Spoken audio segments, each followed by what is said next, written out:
billion. That's a drop of 67.5% in 1 year. Last year, there were 25 bank failures. And this year, in 2 months, 14 failures.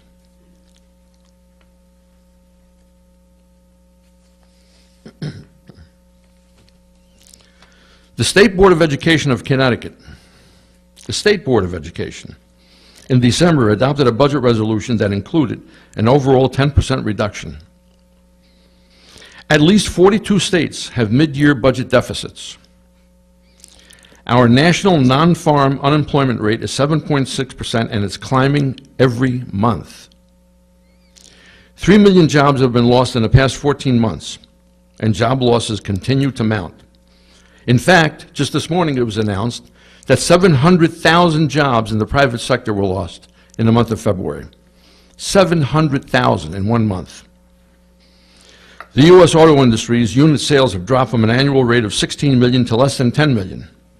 And it was announced this morning that in February, total auto sales were down 41% from the same month last year.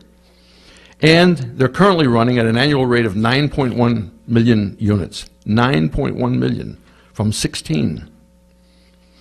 This is the lowest level of auto sales in 28 years.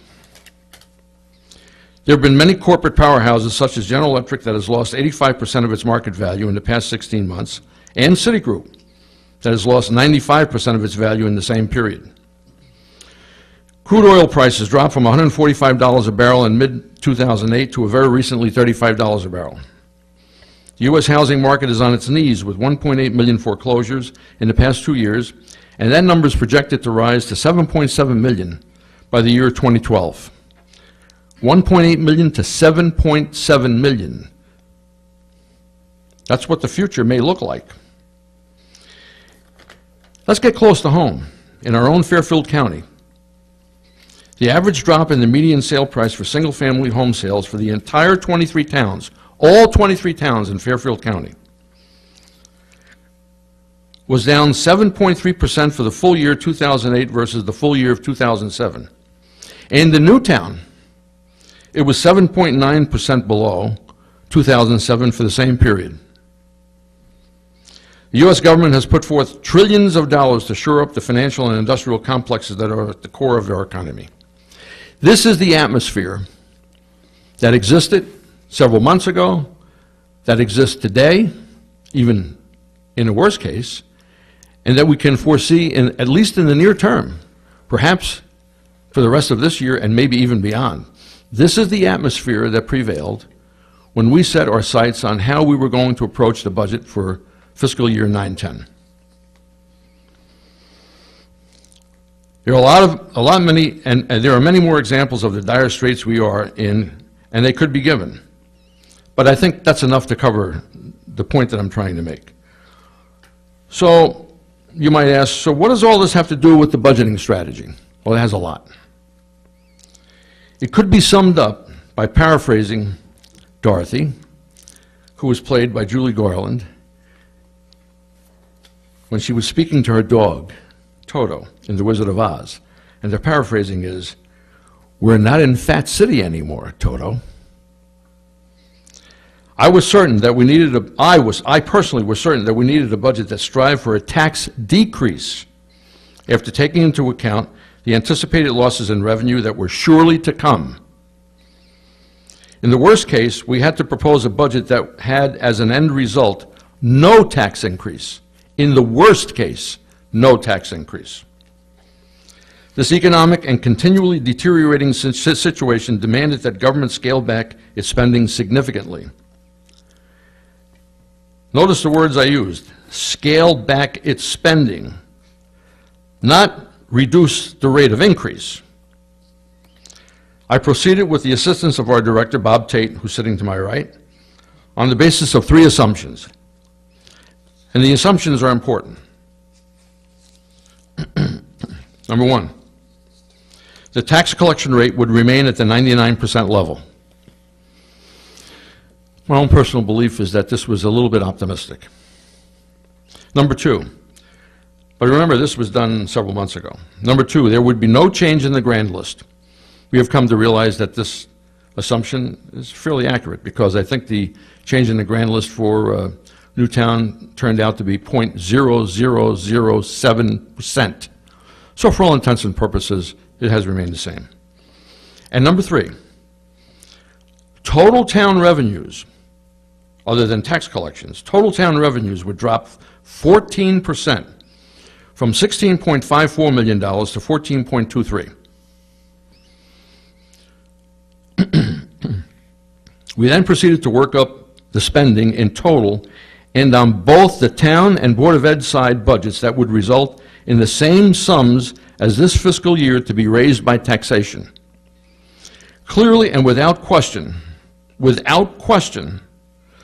reduced spending vis-a-vis this year was required. Reduced spending. Not only did we know that, but we also had specific numbers as a result of the breakdowns that could achieve that in both the town and Board of Education budgets.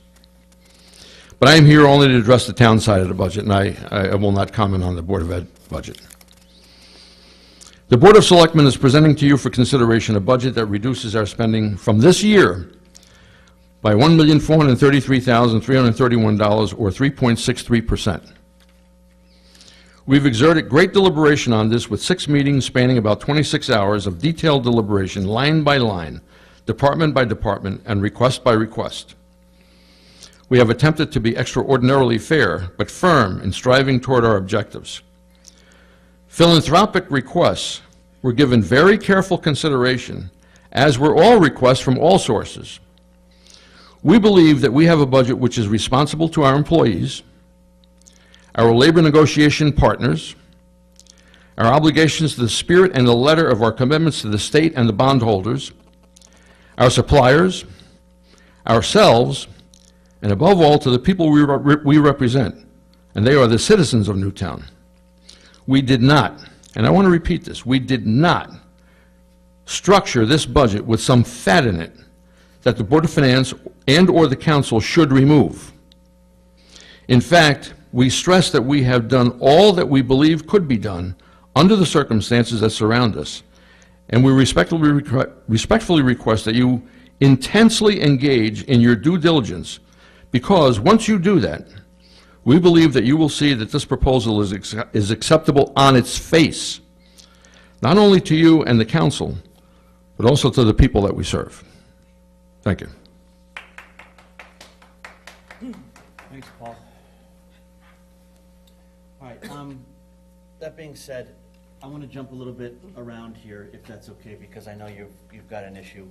So what I'd like to do is, we've asked Tom Murtha to come in regards to the pension and ask any questions. Mike, I know you have some questions, because I know he's got to be somewhere, and then we'll jump to the library, and then Joe. Is that okay? Okay. My name is Tom Murtha. I live at 102 Box Hill Road. I'm on the Pension Committee, which is an advisory board to the First Selectmen, who are the trustees of the pension.